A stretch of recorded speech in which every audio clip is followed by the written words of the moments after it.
Love is our purpose. Every relationship that we are engaged in, they teach us how to love. They teach us how to be holy. They teach us how to be patient. They teach us how to be kind. They teach us how to forgive and how to be forgiven. Agape love is a radical concept.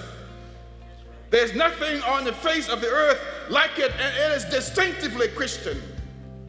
The world does not know this love. The world cannot understand this love. The world will not practice this love until they come face to face with the saving grace of one called Jesus.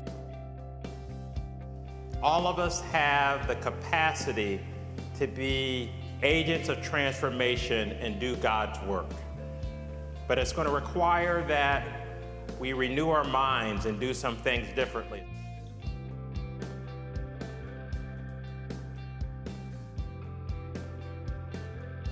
As branches, we do not create the vine. We live on the vine, but we are not the makers or the owners of the vine. As branches, we do not live independently of the vine either. As branches, we are connected to and with each other. It's not enough for me to say to someone else, I want you here, if I try to control the way in which they can be present, and if I try to tell them how they are to live. If I'm not willing to truly welcome, listen, and strive for understanding, then how much do I really care about that person? How much do I really want to be in relationship?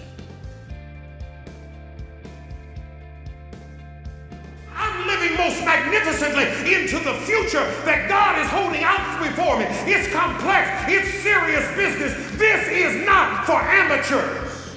No, this is all in.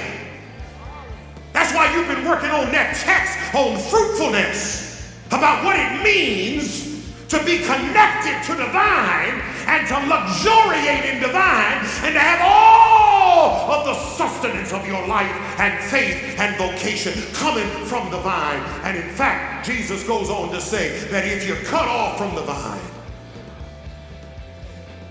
you are useless. The vine is bigger than any one of us. And after all these years in pastoral ministry, I am still learning how to be a more faithful follower of Jesus Christ. And I can't learn that without being on the vine with the rest of you. What are we willing to change, to try and connect, to make disciples, so that we can do the work that God has called us to do to transform our communities? If our goal is to change people's minds to be like us, then we have failed.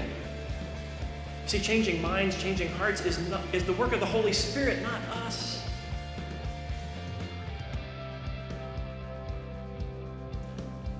We treat the faith as private. It's personal, but it's not private. If you're a Christian, you are an evangelist. You better tell somebody what the Lord has done in and for you and the promises of what God can do in and for any person, any community. A vine with only one branch isn't going to do too much, is it? The more branches, the more fruit. The more fruit, the more to share with the world. Being committed to Christ commits us to one another.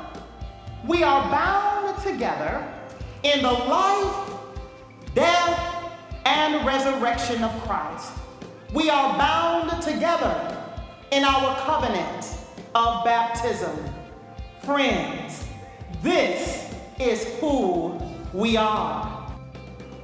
And understanding that each of us is made in God's image, come back home from hatred, come back home from all the machinations, come back home from all the anger around the voting and the process and who's right and who's wrong. Come back home to love.